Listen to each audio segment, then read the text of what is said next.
Welcome to my channel, a list that brings your story about the love of a mafia boss. Now let's listen. The grease from the fryer had seeped into my skin so deeply, I wondered if I'd ever smell like anything else. Dish soap, cheap perfume, desperation, that was my signature scent now. I wiped down the last table in the corner of Sal's diner, my lower back screaming in protest. 3 double shifts this week, 4 the week before. The fluorescent lights hummed overhead, casting everything in that sickly yellow glow that made even the youngest customers look half dead. "Emma, you can head out," Sal called from the kitchen, his voice rough from 40 years of cigarettes. I nodded, too tired to speak. My fingers fumbled with the apron strings, stiff and clumsy from exhaustion.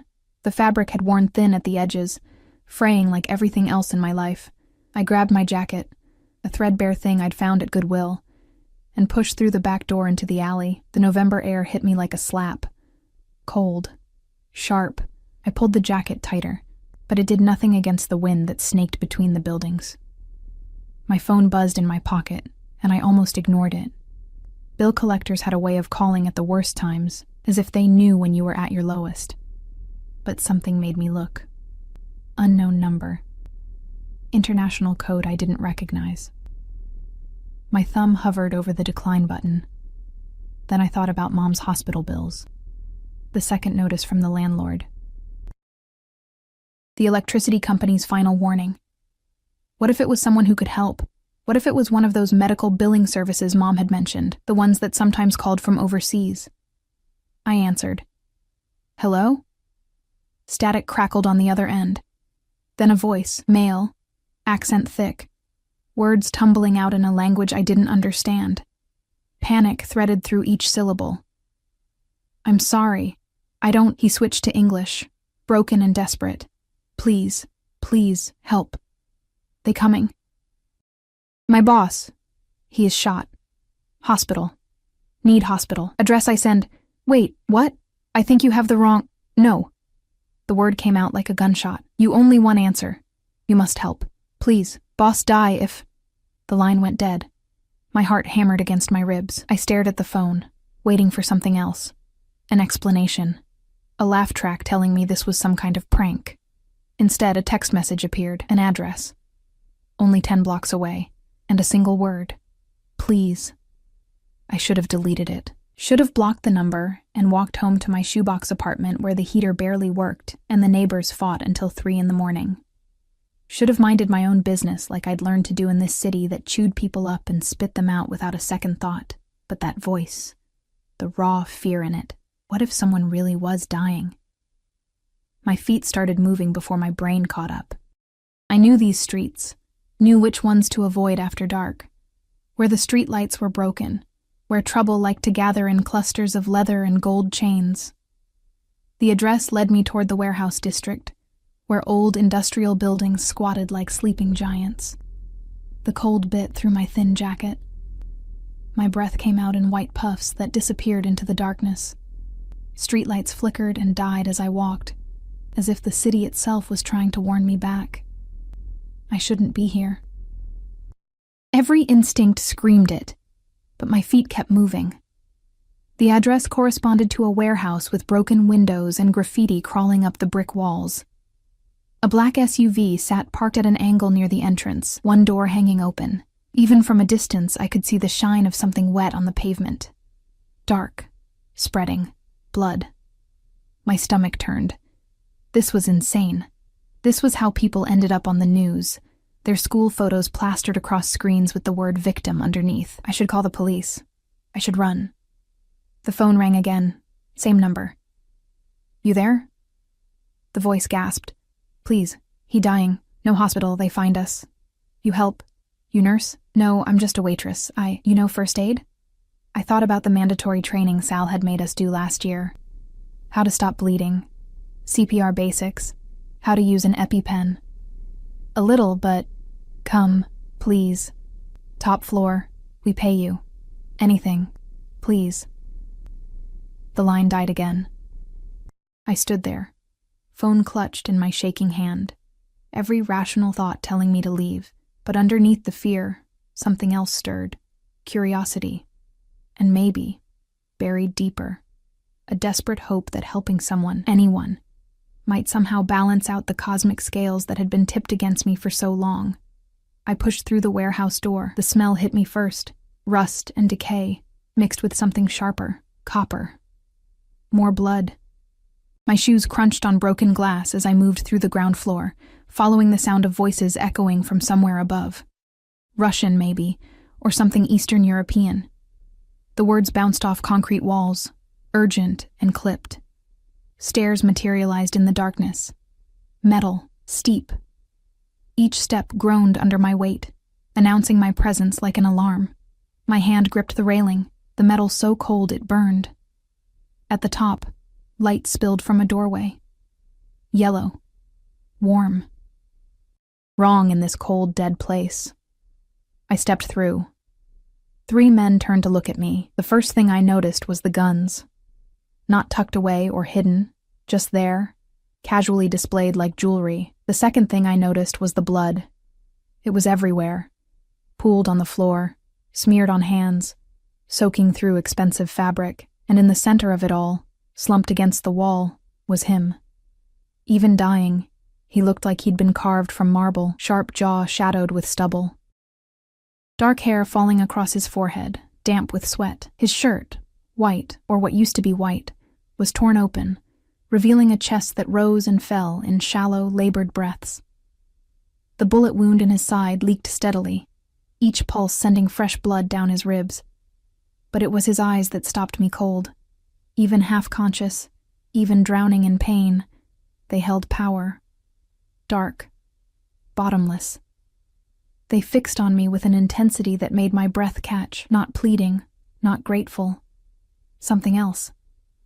Something that felt like recognition, though we'd never met. You came.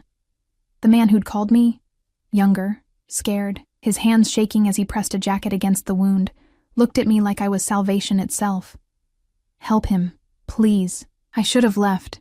Should have run back down those stairs and never looked back. Instead, I dropped to my knees beside a man who smelled like gunpowder and expensive cologne, whose blood was warm against my hands, whose eyes never left mine even as consciousness started to slip away. "What's your name?" I whispered, pressing my palm against the wound, feeling his life pulse against my skin. His lips moved, a name I didn't catch, then, barely audible. "You shouldn't be here.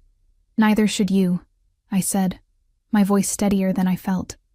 "Now shut up and let me help you." The corner of his mouth twitched, almost a smile. Then his eyes rolled back and his body went slack against me, dead weight, that I struggled to support. "No," I heard myself say. "No, stay with me. Stay awake." One of the other men was on the phone, rapid-fire words in that foreign language. The third paced, gun in hand, checking the windows like he expected an army to burst through at any moment. I worked on instinct, checked the wound, through and through, which meant the bullet had exited. Good. Maybe. I pressed harder, trying to stem the flow, my waitress uniform soaking up blood that wasn't mine. His skin was hot under my hands. "Feverish. We need to get him to a hospital," I said. "No hospital." The young one's voice was firm despite his fear. "They have people everywhere. Hospital means death. He needs a doctor. Real medical care. I don't know what You are what we have." His eyes met mine, and I saw something there that made my blood run cold. Desperation, but also certainty. Like he knew something I didn't. Like my being here wasn't an accident at all. The man in my arms stirred, his hand. Large, calloused, decorated with rings that probably cost more than my yearly salary, lifted to touch my face. His fingers left streaks of blood on my cheek. "Ona," he mumbled, the word thick and slurred. Then in English, "She came." "Who?" I asked. "Who did you think I was?" But he was gone again, lost to unconsciousness or pain. I worked for what felt like hours but was probably only minutes, stopped the bleeding as best I could, checked his pulse, fast but steady, his breathing, shallow but there. The men around me moved like shadows, making calls, checking weapons, arguing in voices too low for me to understand. And all the while, I knelt in blood that wasn't mine, holding a stranger who felt anything but strange, wondering what kind of mistake I'd just made. When his eyes opened again, they were clearer, focused. They found mine immediately, like a compass finding north. "Thank you," he said, his accent turning the words into something almost musical. "Then you shouldn't have come. Now they know about you." "Who?" I asked. "Who knows about me?" He tried to sit up, winced, fell back. His hand caught my wrist, grip surprisingly strong for someone who'd lost so much blood. "What's your name?" "Emma." He repeated it, like he was tasting it, testing it. "Emma." "Then you need to leave. Now." Before the crash of glass exploding somewhere below cut him off. Shouts, gunfire, the sharp crack of bullets finding wood, metal, flesh. The three men moved as one, weapons raised, bodies positioned between us and the door. But I could see it in their faces. They were outgunned, outnumbered. The man, their boss, I realized, pulled me down, covering my body with his despite his wound. I could feel his heart racing against my back. "Smell that cologne again, mixed with sweat and blood." "Stay down," he breathed against my ear. "No matter what happens, stay down." More gunfire, closer now. Footsteps pounding up metal stairs. I'd answered a phone call. Just a wrong number, really. A coincidence. And now I was going to die in a warehouse, held in the arms of a stranger who felt less like a stranger with every passing second. His lips brushed my temple. Not quite a kiss, but close. "I'm sorry," he whispered. "I'm sorry you answered." The footsteps reached the top of the stairs. The door exploded inward. I'd never heard anything like it. The sharp crack of wood splintering, metal shrieking, the percussion of it hitting the concrete floor. My ears rang. The man's weight pressed me harder against the ground, his body a shield I never asked for but suddenly desperately needed. Voices shouted in that same foreign language. Commands, threats, words that needed no translation because violence has its own universal dialect. I squeezed my eyes shut, my face pressed against cold concrete that smelled like oil and rust, and waited for the bullet that would end this insane night. It didn't come. Instead, silence. Thick and suffocating, then a voice. Older, rougher than the others. "Nikolai, you look like shit." The weight lifted from my back. I felt the man, Nikolai, struggle to sit up, his hand still gripping my arm like he couldn't quite let go. "Sergei, your timing is impeccable as always." "You're welcome." Footsteps approached, heavy boots on concrete. "And who is this?" I opened my eyes to find myself staring at polished leather shoes that probably cost more than my car. If I'd had a car. I slowly lifted my gaze past dark slacks, a tailored coat, to a face that belonged in a gangster movie. Scarred, weathered, eyes like chips of ice. She saved my life. Nikolai's voice had gained strength, though I could hear the pain underneath. "Emma, this is Sergei Volkov." You're what?" I interrupted, finding my voice despite the fear crystallizing in my chest. "Your friend? Your business partner? Let me guess. Your fellow member of the definitely not the Mafia club?" Sergei's laugh was unexpected, loud, genuine. "I like her. She has fire." He turned back to Nikolai. "The Albanians?" "Dead, or scattered. Dimitri's team is cleaning up." Nikolai tried to stand, failed. "We need to move. If they found us here." "My men are securing the perimeter." Sergei crouched down, examining the wound with clinical detachment. "You were lucky. Few centimeters to the left. I know. Dr. Kozlov is waiting at the estate. Can you walk? Do I have a choice?" Sergei stood, snapped his fingers. Two more men appeared. When had they entered? And moved to help Nikolai up. He grunted in pain but made it to his feet, swaying slightly. His eyes never left me. "Take her home," he said. "No." Sergei's voice was flat, final. "She comes with us." My stomach dropped. "Wait, what?" "No, I'm going home." I helped. "He's alive. We're done here." Sergei looked at me like I was a child who just said something adorably naive. "You think it's that simple? You were seen entering this building. The Albanians have eyes everywhere. By morning, they'll know your face, your name, where you live, where you work. That's not my problem. I didn't ask for any of this. You answered the phone. Nikolai's voice cut through my rising panic. I'm sorry, Emma, but Sergei is right. You're not safe anymore. The words hit me like a physical blow. Not safe. Because I'd answered a phone call. Because I'd tried to help. Because for once in my miserable life, I'd done something good. And this was my reward. Being dragged deeper into whatever nightmare these men lived in. You can't just kidnap me, I said, hating how my voice shook. I have a job. My mom. She's sick. She needs me. I have to. We'll take care of your mother. Sergei pulled out his phone, already typing. What hospital? St. Mary's, but consider her bills paid, her care upgraded, whatever she needs. I stared at him. Why would you do that? He glanced at Nikolai. Something passing between them I couldn't read. Because you saved his life, and because whether you like it or not, you're part of this now. They moved me out of that warehouse like I was cargo. Down the stairs, past bodies I tried not to look at, into the back of an SUV that smelled like leather and gun oil. Nikolai was placed beside me, his breathing labored, his skin too pale in the passing streetlights. We drove through the city I thought I knew, but it looked different now. Dangerous. Every shadow held threats. Every car could be an enemy. The men in front spoke in low voices, checking weapons, making calls, coordinating something I didn't want to understand. I'm sorry. Nikolai's voice pulled me from my spiraling thoughts. His hand found mine in the darkness between us. This isn't how I wanted. He stopped, grimaced. You should hate me. I don't know you well enough to hate you yet, I said. Give it time. That almost smile again. You're not afraid. I'm terrified. I'm just really good at hiding it. I looked at our joined hands, his blood still staining both our skin. Who are you, really? Someone you should stay far away from. Little late for that advice. He squeezed my hand. Nikolai Volkov. I run certain operations in this city. My family has for generations. Operations.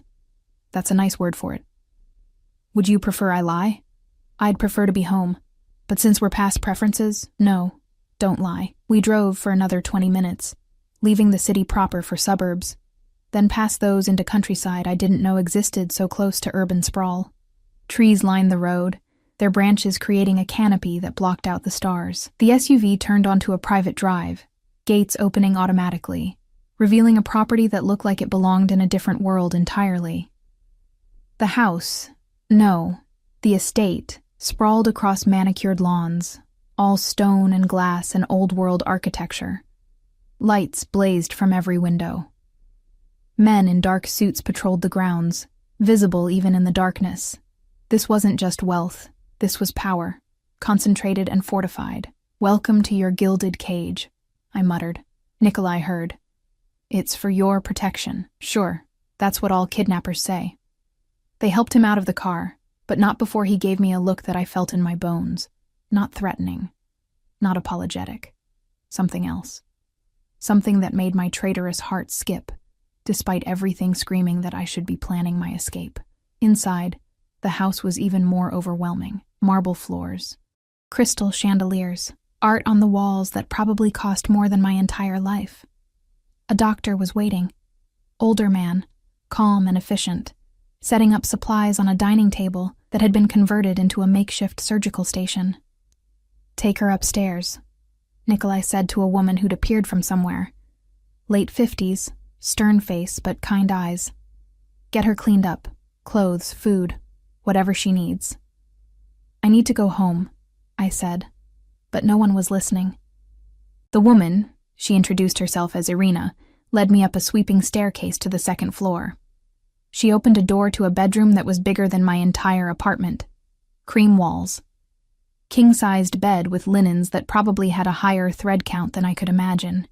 An ensuite bathroom visible through another door.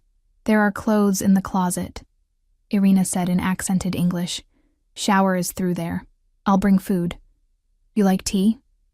I like going home. Her expression softened. I understand. But right now, home is more dangerous than here, Mr. Volkov. He takes care of his people. You saved his life. That means something. I'm not his people. You are now. She moved to leave, paused at the door. The men who attacked tonight, they would have tortured you for information before they killed you, slowly. Mr. Volkov may seem like a monster to you, but he's the monster protecting you from worse monsters. Remember that. She left me alone in that beautiful room that felt like a prison cell made of silk and gold. I stood there for a long moment processing. Then I moved. Checked the windows. Locked, and we were 3 stories up. The door, unlocked, surprisingly, but I could hear voices in the hall, guards probably. I went into the bathroom and nearly gasped. The shower had multiple heads. The tub could fit 3 people. Everything gleamed like it had never been used. I caught sight of myself in the mirror and froze. Blood. So much blood. In my hair, on my face. Soaked through my uniform until the fabric stuck to my skin. Nikolai's blood. A stranger's blood. I looked like I'd walked out of a horror movie. My hands shook as I turned on the shower. The water came out instantly hot, steam filling the room. I peeled off my ruined clothes, let them fall in a heap on the floor, and stepped under the spray. The water ran red, then pink, then finally clear. I scrubbed my skin until it hurt, trying to wash away not just the blood but the entire night. It didn't work. When I closed my eyes, I saw his face, felt his hand gripping mine, heard his voice. You shouldn't have come. Now they know about you. I don't know how long I stood there, long enough for the water to start running cold, long enough for my fingers to prune, long enough to realize that no amount of water would make me feel clean again. When I emerged, wrapped in a towel that was softer than anything I'd ever owned, I found clothes laid out on the bed. Not cheap clothes. Designer labels I recognized from magazines. Jeans that actually fit, a cashmere sweater that felt like a cloud. Even underwear, still in packaging. Exactly my size. How did they know my size? I dressed mechanically, my body moving while my brain tried to catch up with reality. This was happening. This was real. I'd been pulled into something dark and dangerous, and there was no easy way out. A knock at the door. Irina entered with a tray, tea, sandwiches, fruit. The smell made my stomach growl. I couldn't remember the last time I'd eaten. How is he? I asked, surprising myself. Dr. Kozlov is working on him now. The bullet went through cleanly. He'll recover. She set the tray on a small table by the window. You should eat and sleep. Tomorrow will be complicated. Tomorrow I'm leaving. She gave me that same sad, knowing smile. We'll see. After she left, I ate. Not because I wanted to, but because my body demanded it. The food was good. Too good. The kind of good that reminded me how long I'd been living on ramen and diner leftovers. I sat on the bed. God, it was comfortable. And pulled out my phone. Still had battery. Still had service. I could call someone. The police. A friend, if I had any left. But what would I say? I'd voluntarily walked into that warehouse. I'd helped a criminal. By any legal definition, I was probably an accessory to something. And then there was what Sergei had said. The Albanians have eyes everywhere. Was my apartment really being watched? Was my mom in danger because of me? I pulled up her number, hesitated. If I called, would I be putting her at risk? Would they trace the call?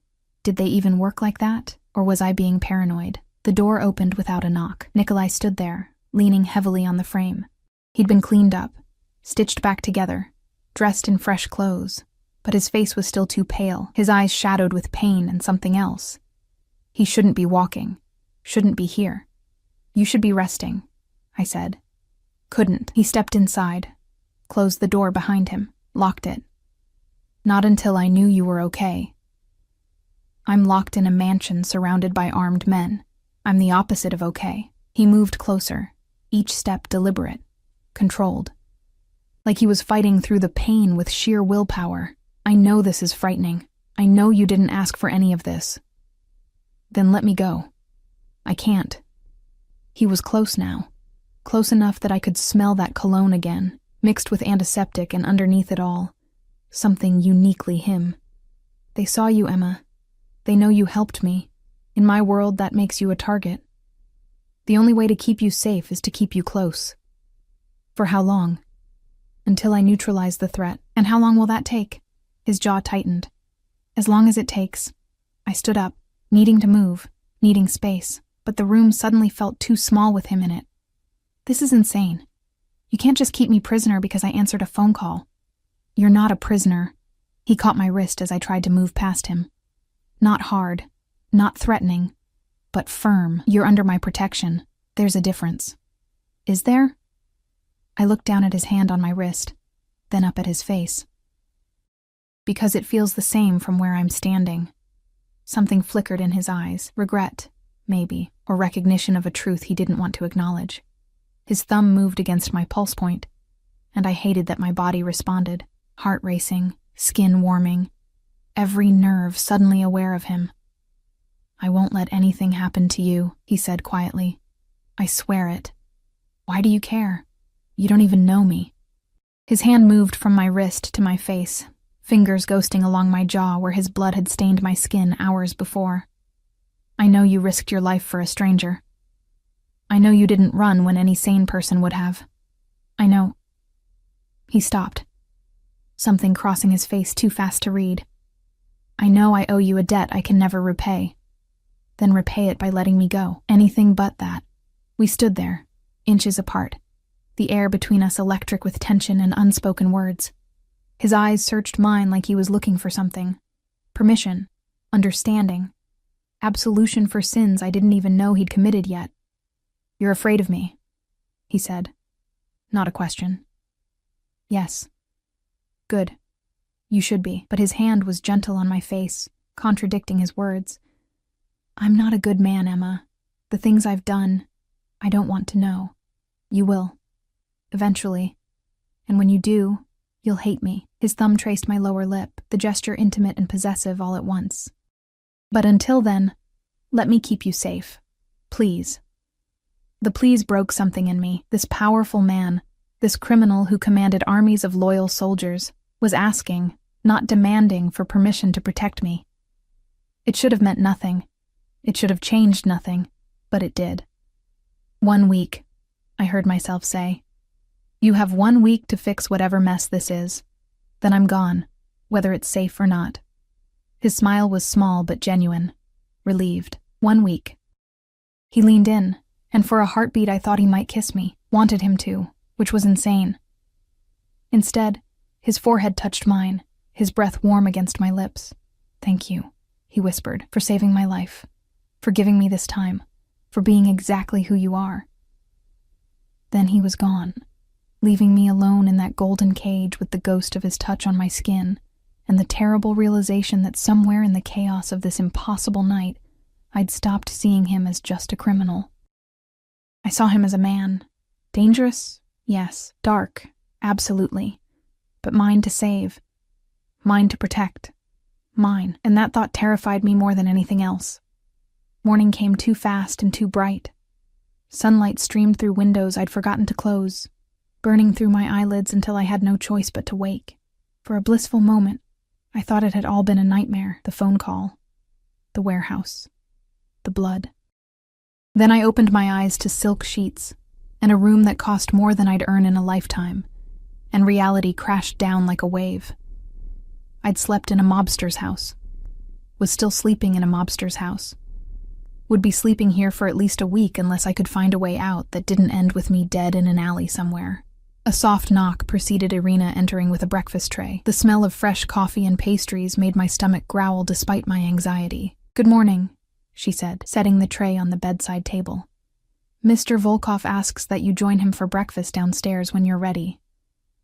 And if I'm not ready, her smile was patient, practiced.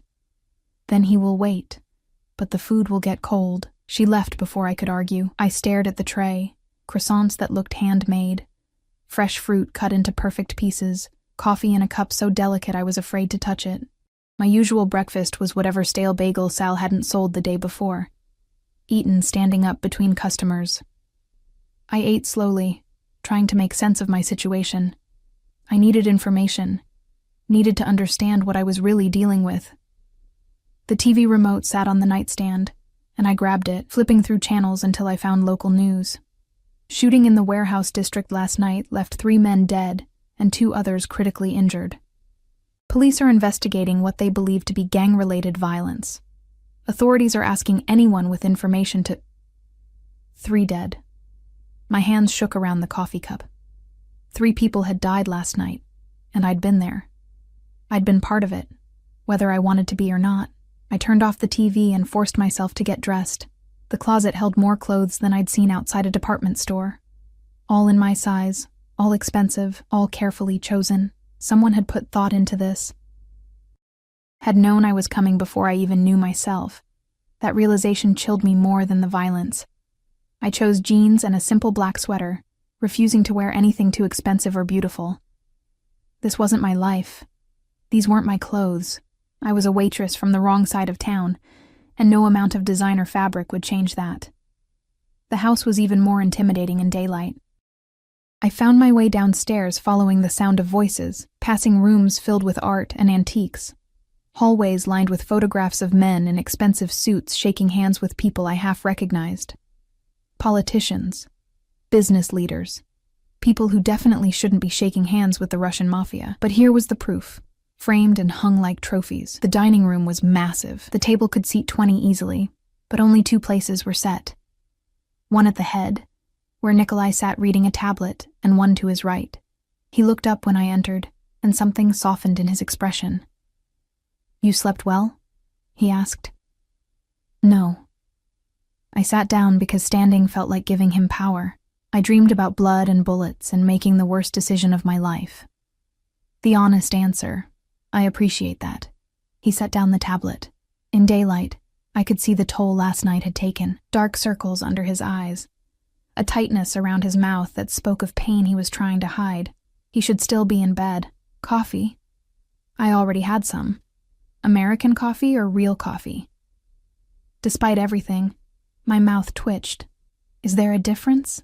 He poured from a silver carafe, the smell rich and dark. Try it. I took the cup he offered, our fingers brushing. That electricity again, crackling between us like a live wire. I sipped to cover my reaction, and... Okay, fine. It was the best coffee I'd ever tasted. You were right, I admitted. There's a difference. I'm usually right about most things. He leaned back, studying me with those dark eyes that saw too much. You're angry with me. Observant. You have every right to be, but anger won't change the situation. Neither will expensive coffee and designer clothes.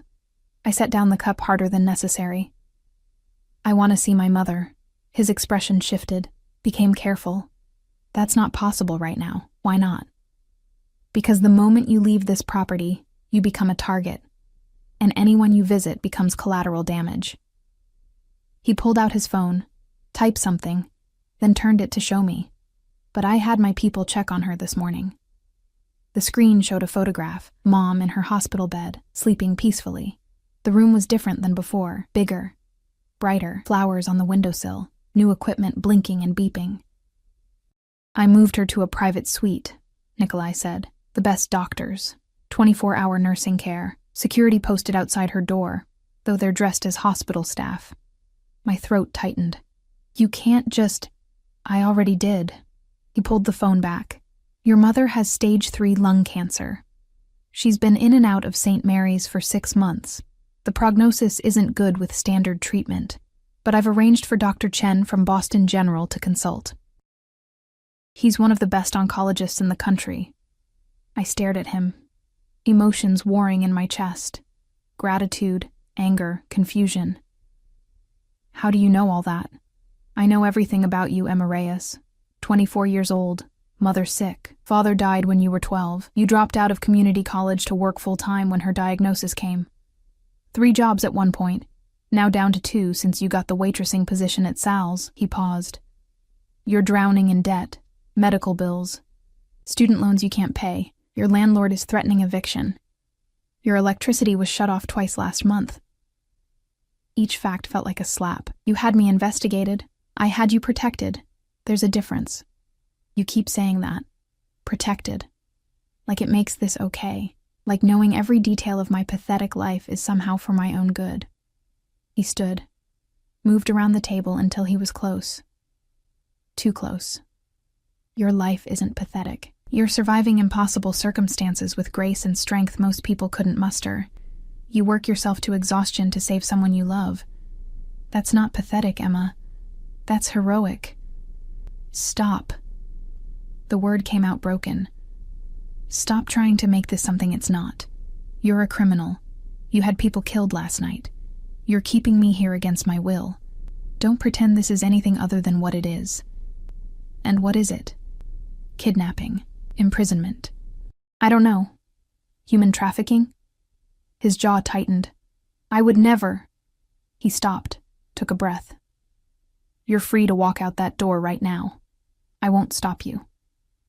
I looked at him, searching for the lie. Found only certainty. Really? Really. But the moment you step outside these gates, you're on your own.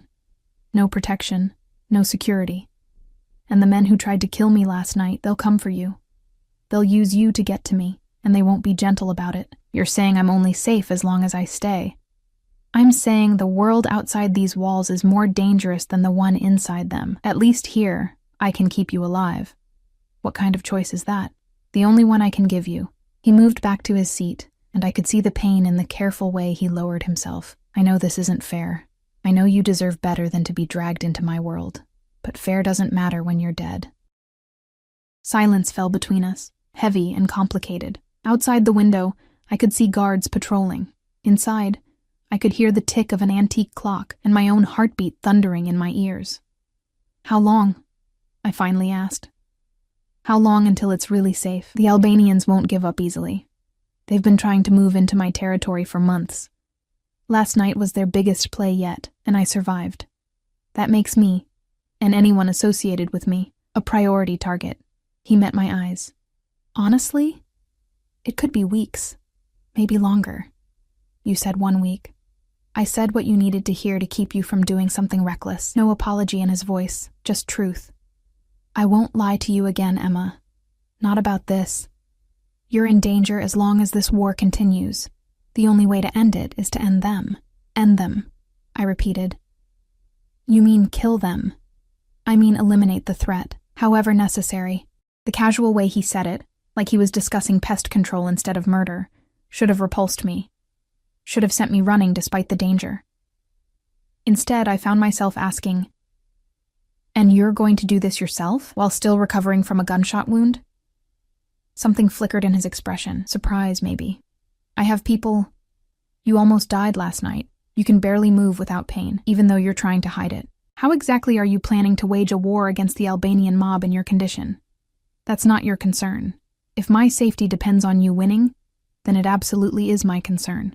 We stared at each other across the table, and I saw the moment something shifted in his eyes. Respect, maybe, or recognition that I wasn't going to play the helpless damsel he could tuck away and forget about. You're right, he said slowly. I'm not at full strength, which is why I'm meeting with my captains this afternoon to coordinate our response. I'll be strategic, not reckless. And what am I supposed to do while you're being strategic? Sit in my golden cage and wait? You could explore the house. The library has over 10,000 books. The gym. I don't want to use your gym. I want my life back. I know. And for the first time, he sounded genuinely sorry. But until I can give you that safely, this is the best I can offer. A phone rang. His. He answered in Russian, his tone shifting to something harder, colder. The man who'd been almost gentle with me disappeared, replaced by someone I didn't recognize. He spoke rapidly, gesturing with his free hand, his face darkening with each passing second. When he hung up, the temperature in the room had dropped 10 degrees. What? I asked. The Albanians hit one of my shipments this morning. 3 of my men are dead, and they took 2 million in merchandise. He stood, ignoring the pain it clearly caused. I need to deal with this. Wait, you're leaving? Now? This is my business, Emma, my responsibility. You just got shot. You should be resting, not running off to... To what? To do my job? To protect what's mine? He moved toward me, and I saw something dangerous in his eyes now. Something that reminded me exactly what he was. This is who I am. This is the world you're in now. Men died last night protecting me. More died this morning in my name. I owe them justice. I owe them retribution. You owe them your life, I shot back. And you can't give them that if you're dead. He stopped, stared at me like I'd said something profound instead of obvious. You're worried about me. I'm worried about being stuck here if you get yourself killed. I lied. Don't flatter yourself. But we both knew it was a lie, could feel it in the air between us, thick and charged. I was worried about him, this stranger who'd turned my life upside down. This criminal who made me coffee and knew everything about me and looked at me like I was something precious instead of disposable. I'll be careful, he said quietly. I promise. Your promises don't mean much when you're walking into danger. Then what would make you feel better? You staying alive long enough to actually fix this mess you dragged me into. He smiled.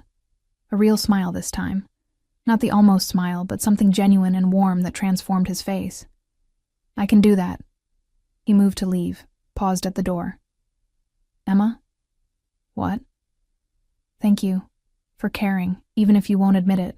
Then he was gone, taking with him the strange energy that seemed to fill whatever space he occupied.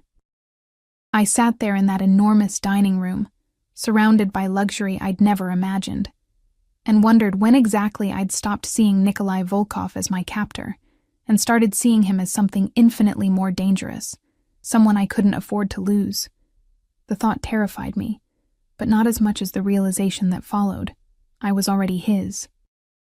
Whether I wanted to be or not, some invisible thread had been forged between us in that warehouse, sealed with blood and desperation, and the simple act of me choosing to help when I should have run. And now, sitting alone in his house, wearing his clothes, drinking his coffee, I understood the truth Irina had tried to tell me last night. I wasn't his prisoner. I was his responsibility, his obsession, his to protect. And God help me, some part of me didn't want to fight it anymore. The hours crawled by like wounded animals. I explored the house because sitting still felt like drowning. Each room revealed more wealth, more power, more evidence of a life so far removed from mine, it might as well have been on another planet. A library with leather-bound books in languages I couldn't read. A music room with a grand piano that probably cost more than my mother's entire medical treatment. An art gallery. An actual gallery, with paintings I recognized from art history classes I'd taken in my single year of college. This wasn't just money. This was generations of accumulated power and influence, built on foundations I didn't want to examine too closely. I found myself in what looked like an office. Dark wood, heavy furniture, a massive desk with a laptop closed on top. The walls were lined with photographs. Nikolai shaking hands with men in expensive suits, standing beside luxury cars, attending galas in tuxedos that made him look like he belonged in a different century. Old-world elegance mixed with new-world danger, but it was the smaller photos that caught my attention. Tucked between the formal ones were personal shots. A younger Nikolai with an older man who had the same dark eyes, the same sharp jawline. His father, probably. Both of them standing in front of this very house. The older man's hand on Nikolai's shoulder, in a gesture that looked more like ownership than affection. Another photo showed a woman, beautiful, blonde, smiling at the camera with the kind of confidence that came from never knowing struggle. She wore a ring on her left hand, and she was standing close to Nikolai, but not touching. Something about the image felt staged. Performative. That's Katarina. Irina's voice made me jump. She stood in the doorway, a dust cloth in her hands like she'd been cleaning, but I suspected she'd been sent to check on me. They were engaged. Were? She died 2 years ago. Car accident. Irina moved into the room, started dusting surfaces that already looked spotless. Mr. Volkov was different after, harder, more focused on business, less on anything else. I looked at the photo again, at Nikolai's expression, polite but distant, like he was fulfilling an obligation rather than celebrating a relationship. Did he love her? It was arranged. Their families had agreements. Love wasn't part of the equation. Irina paused. But her death affected him deeply. He blamed himself for not being there, for not protecting her. Was it really an accident? She met my eyes, And I saw the answer before she spoke. The official report says yes. Mr. Volkov believes otherwise. He's spent 2 years investigating, looking for proof that it was the Albanians sending a message. My stomach twisted. And if he finds proof, then God help them. She moved to leave, stopped. You should know. He doesn't let people in easily. After Katarina, after everything, he built walls that most people can't scale. But you... She studied me with those kind, knowing eyes. You're different. I see the way he looks at you. He barely knows me. Some connections don't require time. Just recognition. She smiled softly. My grandmother used to say that souls recognize each other across lifetimes. Maybe that's foolish, but I've watched Mr. Volkov for 5 years, and I've never seen him look at anyone the way he looks at you. She left me alone with that thought, and a chest full of conflicting emotions I didn't want to name. I spent the afternoon in the library, trying to lose myself in books. But my attention kept drifting to the windows, watching guards patrol, cars come and go, the machinery of Nikolai's empire moving even in his absence. Every vehicle that arrived made my heart jump, hoping it was him. Dreading it was news of him. The sun was setting, painting the sky in shades of orange and red that looked too much like fire, when I heard the commotion, voices raised, footsteps running, the kind of urgent movement that spoke of crisis. I ran toward the sound, found myself in the main foyer just as the front doors burst open. Sergei came through first, his face grim, and behind him, Nikolai, supported by 2 men, blood seeping through his shirt, fresh blood, new wounds. What happened? The words tore out of me before I could stop them. Emma. Nikolai's voice was strained. You should... What happened? I repeated, moving toward him without thinking, my hands already reaching for him. Albanian ambush. Sergei's voice was tight with barely controlled rage. They were waiting at the warehouse. Someone tipped them off. How bad? I asked, already examining what I could see. Blood soaking through his shirt on the left side, a gash on his forehead, favoring his right leg. Not as bad as it looks, but Nikolai's face was pale, his breathing shallow. Where's the doctor? Delayed. There was an incident. Sergei's phone rang, cutting him off. He answered, his expression darkening further with whatever he heard. Fuck. The doctor's clinic was raided, police everywhere. Someone's making moves against us on multiple fronts. Then I'll do it. The words came out steady, certain. Get him somewhere I can work. I need supplies. Clean towels, hot water, rubbing alcohol, needle and thread if you have it, bandages. Emma, you don't have to. Nikolai started. Shut up and let me help you. I looked at Sergei. Now. Before he loses any more blood. They moved him to a room on the first floor, some kind of sitting room converted into a medical station. I worked on instinct and half-remembered training, stripping away his ruined shirt to reveal the damage. A bullet grazed along his ribs, deep but not life-threatening. The head wound was superficial, already clotting. The leg, twisted ankle, maybe sprained. My hands moved with confidence I didn't feel, cleaning wounds, applying pressure, stitching skin with the kind of precision that came from pure adrenaline and stubborn determination not to let him bleed out on my watch. Again. You're good at this, Nikolai said through gritted teeth as I worked on his ribs. Don't get shot so often and I won't have to be. I'll take it under advisement. He sucked in a breath as I pulled a stitch tight. Where did you learn? Community college. I was pre-med for exactly 1 semester before reality hit, and I had to choose between education and keeping the lights on. I tied off the thread, moved to clean the head wound. Turns out I'm pretty good at stopping people from dying. Too bad it doesn't pay the bills. It does now. I paused.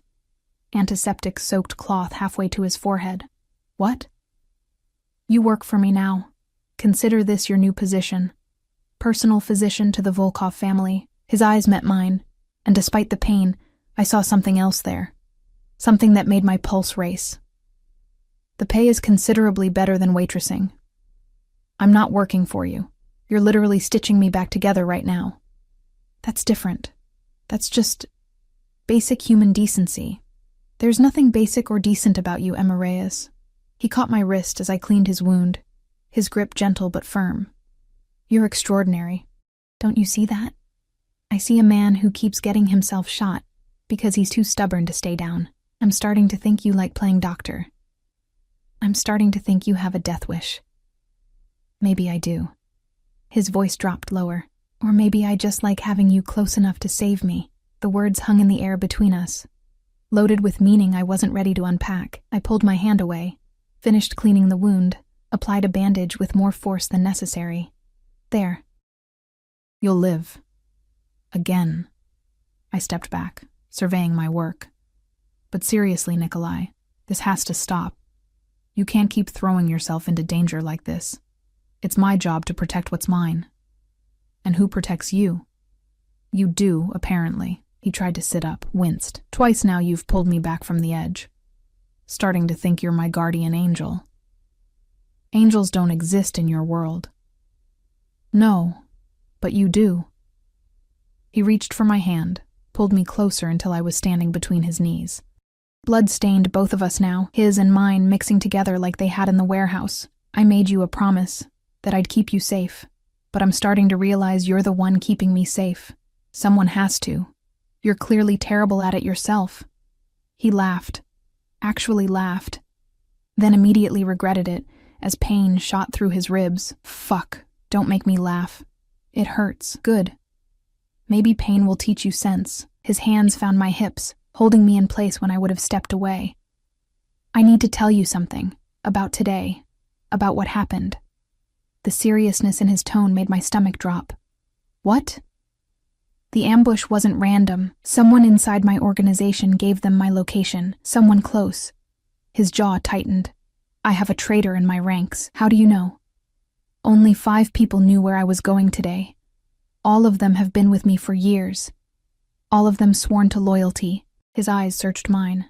This changes everything. If I can't trust my own people, then nowhere is safe. Not even here. The implication sank in slowly.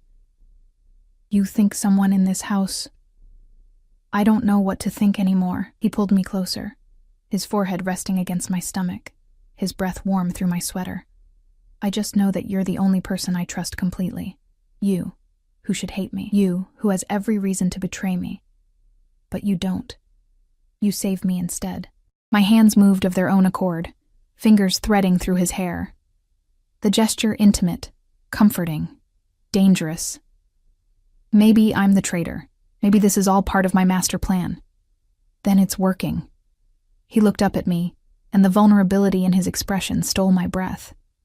Because I'm completely at your mercy.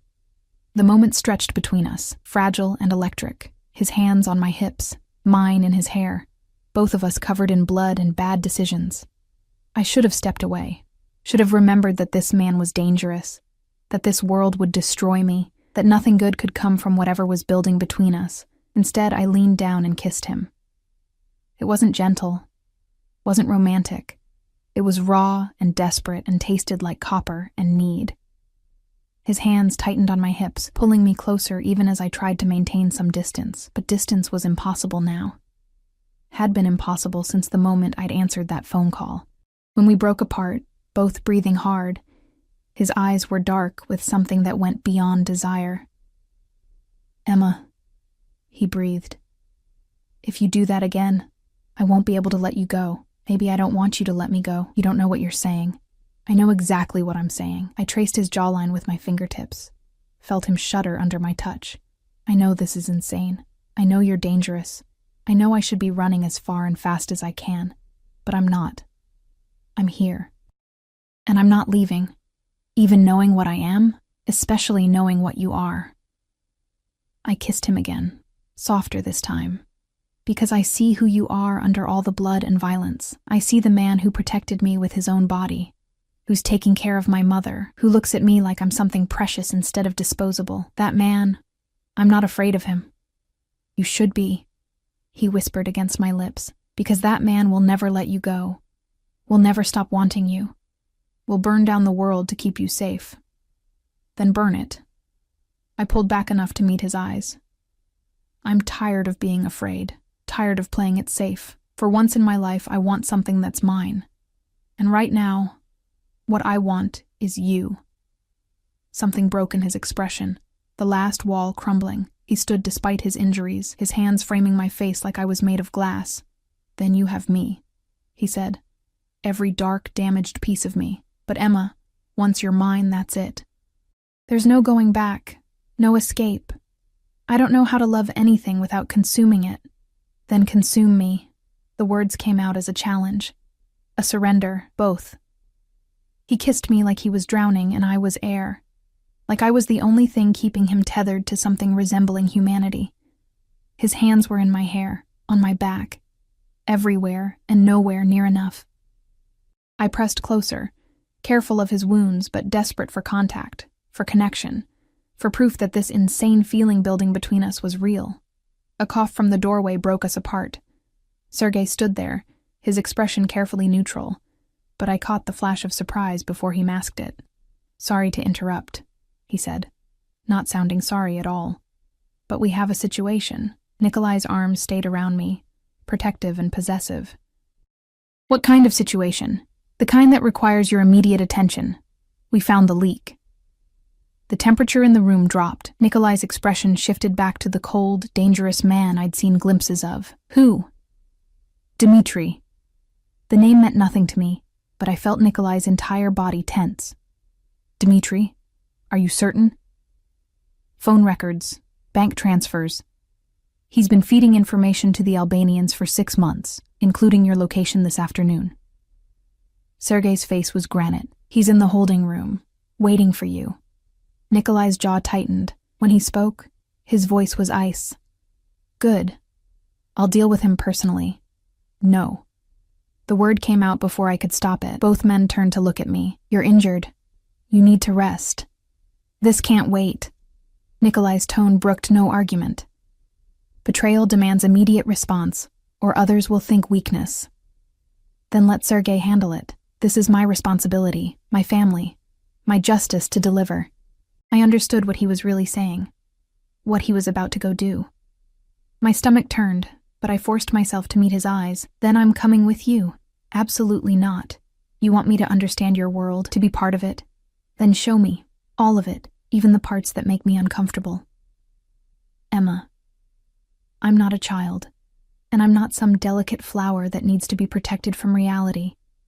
If this is your life, if this is the world you're asking me to choose, then I need to see it. I held his gaze. All of it. He studied me for a long moment, something warring behind his eyes. Then slowly he nodded. Okay. But Emma, once you see this, you can't unsee it. This is the line. Cross it with me and there's no going back to who you were before. I know. And I did. Could feel it in my bones. The point of no return rushing toward us like a train. I'm ready. But as I followed Nikolai and Sergei through the house toward whatever waited in that holding room, I wondered if anyone was ever really ready to watch the man they were falling for become a monster. The holding room was in the basement, a detail that should have warned me but didn't. We descended concrete stairs into shadows that smelled like earth and something metallic I didn't want to identify. Each step felt like walking deeper into a world I couldn't come back from. Nikolai moved ahead of me, his injuries forgotten in the cold focus that had overtaken him. This was a different man than the one who'd kissed me upstairs. This was the monster everyone feared. And I'd asked to see him. The room itself was stark, concrete walls, a single chair bolted to the floor. And in that chair, zip-tied and bleeding from a split lip, sat a man I recognized from the photographs upstairs, one of Nikolai's captains, Dmitri. Younger than I expected, maybe early 30s, with the kind of face that probably charmed people easily. Right now, that face was twisted with fear. Nikolai. His voice cracked. Let me explain. Explain? Nikolai's voice was soft, deadly. Explain how you sold me out to the Albanians? How you gave them my locations, my shipments, my movements? How 3 of my men died this morning because of information you provided? They had my sister. They said they'd kill her if I didn't, so you chose her life over mine, over your brother's, over the family that took you in when you had nothing. Nikolai circled the chair slowly, a predator assessing prey. How long, Dmitri? How long have you been betraying us? 6 months. But I swear I only gave them small things at first. Routes, schedules, nothing that would what? Get me killed? Nikolai stopped in front of him. Last night I almost died. Today I almost died again. Because of you. I'm sorry. God, Nikolai, I'm so sorry. But they have Anya, my little sister. She's only 19. She doesn't know anything about this life, and they said, "Where is she?" I heard myself ask. Both men turned to look at me like they'd forgotten I was there. Who the fuck is she? Dimitri's eyes darted between us. Answer her question. Nikolai's tone made it clear this wasn't optional. I don't know. They move her every few days. Different locations. They send me photos to prove she's alive, but his voice broke. I didn't know what else to do. I moved closer, studying his face. Fear, yes, but underneath it, genuine anguish. The kind of desperation I recognized because I'd felt it every time I looked at my mother's hospital bills. Do you have the photos? He nodded toward his pocket. Sergei retrieved a phone, unlocked it, handed it to me. I scrolled through images of a young woman, dark hair, Dimitri's eyes, in what looked like a basement apartment. Each photo was dated, the most recent from this morning. She's in the city, I said, studying the backgrounds. I can see a bus route sign through the window in this one. Route 43. That only runs through the industrial district. Nikolai moved beside me, looking at the screen. Something flickered in his expression. Calculation. Strategy. Sergei, get Alexei on the phone. Tell him to pull up all our surveillance in that area. Cross-reference with Albanian properties we know about. You're going to find her? Dimitri's voice was desperate with hope. I'm going to eliminate a problem, Nikolai corrected. Whether that includes rescuing your sister depends entirely on how cooperative you are right now. He crouched in front of Dimitri, his voice dropping lower. Tell me everything. Every contact. Every conversation. Every piece of information you gave them. Leave nothing out. Dimitri talked. For 20 minutes he spilled everything. Names, locations, plans, weaknesses in the Albanian operation. I watched Nikolai absorb it all, his mind clearly working through strategies and countermoves. This was why he led. Not just the violence, but the intelligence behind it, the ability to see 10 moves ahead. When Dimitri finished, Nikolai stood. Sergei, take a team. Find the girl. If she's alive and unharmed, bring her here. And him? Sergei nodded toward Dimitri. Nikolai was silent for a long moment. In that silence, I could feel Dimitri's terror, could see him bracing for the bullet, the blade, whatever end he'd earned through his betrayal. Keep him here until we have his sister, Nikolai finally said. If she's alive, we'll discuss his punishment. If she's not... He didn't finish the sentence, didn't need to. Sergei nodded, made calls, left with 3 other men. The room felt smaller with just the 3 of us. Dimitri sagged in the chair, relief and fear still warring on his face. Nikolai turned to me. You're quiet. I'm processing. Disappointed? I thought about it. Honestly examined what I'd just witnessed. You could have killed him. Should have, by the rules of your world. But you didn't. Not yet. But you're trying to save his sister first. That's not what monsters do. His expression shifted, surprise mixed with something softer. You don't know the things I've done, Emma, the people I've hurt. Don't make me into something I'm not. I'm not. I'm seeing exactly what you are. I moved closer, lowered my voice so Dimitri couldn't hear. You're dangerous. You're capable of terrible things, but you're not senseless about it. You operate by a code. Loyalty matters to you, family matters. And right now, you're risking resources and time to save a 19-year-old girl who means nothing to you because she means something to him. Or I'm just eliminating an Albanian leverage point. Maybe. But I don't think that's all it is. I glanced at Dimitri, then back to Nikolai. What will you do with him? After. That depends on several factors. If his sister is alive and we rescue her, then he lives. But he can never be part of my organization again. Trust, once broken, can't be rebuilt. I'll give him money, new identities for both of them, and send them far away. And if she's dead, his jaw tightened. Then he made his choice for nothing and he'll pay the price, quick and clean. I'm not cruel without cause. Somehow, That answer was both comforting and horrifying. We left Dimitri in that basement room, guarded by 2 men, and returned upstairs. The house felt different now, heavier. Or maybe I was different, changed by what I'd seen, by the choice I'd made to witness it.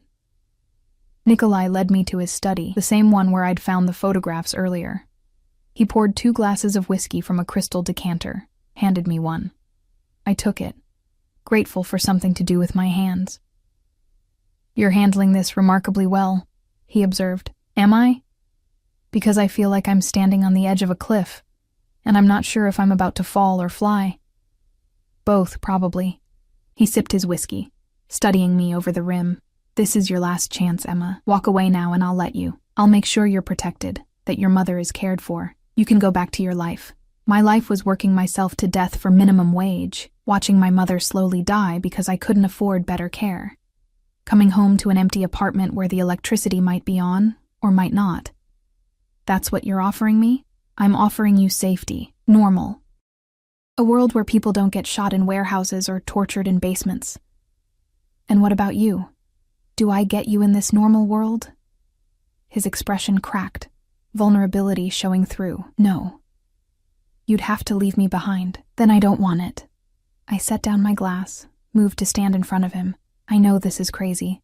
I know I should want the safe option. But Nikolai, for the first time in years, I feel alive.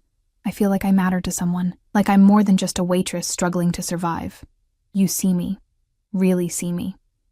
And I see you too, all of you, even the dark parts.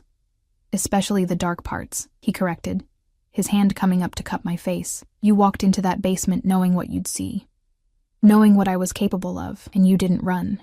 I'm not running now either. He kissed me then, deep and claiming, tasting like whiskey and promises and danger. His hands were in my hair, on my back, pulling me impossibly closer. I melted into him, all my defenses crumbling under the intensity of wanting someone this much. "I need to know you're sure," he said against my lips, "because once I have you, really have you, I won't be able to let go. You'll be mine in every way that matters." "I'm already yours. Have been since that warehouse, maybe even before, from the moment I answered that phone." I met his eyes, let him see the truth in mine. "I choose this. I choose you. All of it." Something blazed in his expression, triumph and relief, and a possessiveness that should have scared me but didn't. He lifted me onto his desk, stepped between my legs, kissed me like he was claiming territory. And maybe he was. Maybe I was finally letting someone claim me after years of fighting alone. His phone buzzed. He ignored it. It buzzed again, and again. "Answer it," I breathed. "It might be about the girl." He growled in frustration but pulled away, checked the screen. His entire demeanor changed, tension coiling through him. "They found her. She's alive. Sergei's bringing her in." "That's good news." "It is. But there's more." He scrolled through messages, his jaw tightening. The Albanians weren't just holding her for leverage. They were using her location as bait. They expected Dimitri to tell us where she was. They're waiting in ambush. My stomach dropped. Sergei knows. He's being careful. But this means they're getting desperate. Willing to sacrifice one of their leverage points just for a chance at my men.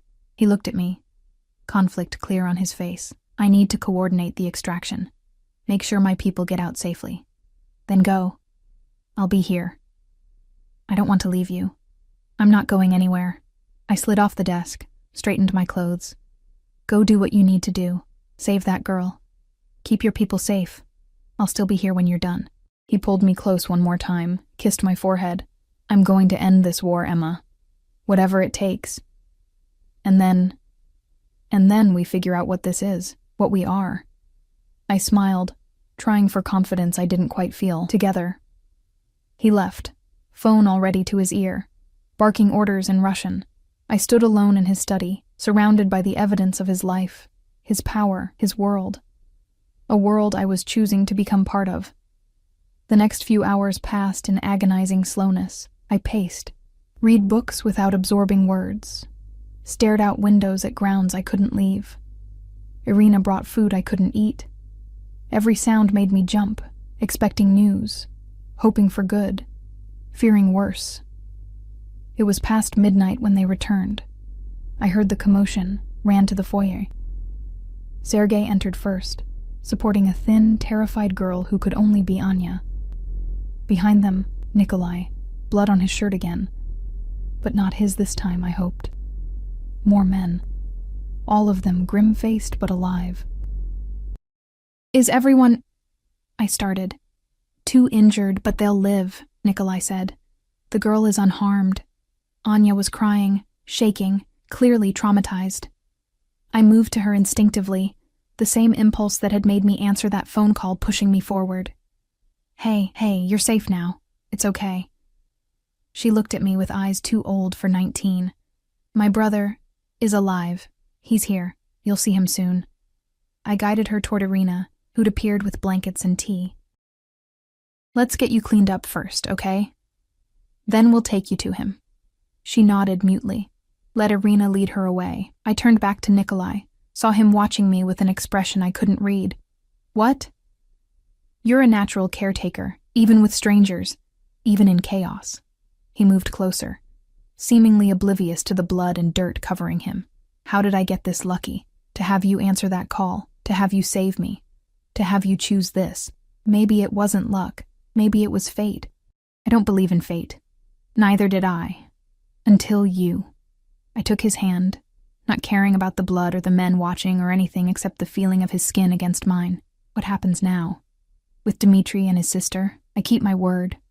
They get new lives, new names, money to start over somewhere far from here. His thumb traced circles on my palm. The price for his betrayal is exile. He loses everything he built here, everyone he knew, but he keeps his life and his sister. That's more mercy than most would show. It's the right choice, or it's weakness. It's strength, real strength. Anyone can kill. It takes real power to show mercy. I squeezed his hand. "What about the Albanians? Is it over?" "Not yet, but we hurt them badly tonight. Took out one of their major operations, rescued their leverage. They'll regroup, but they're wounded, and wounded animals make mistakes."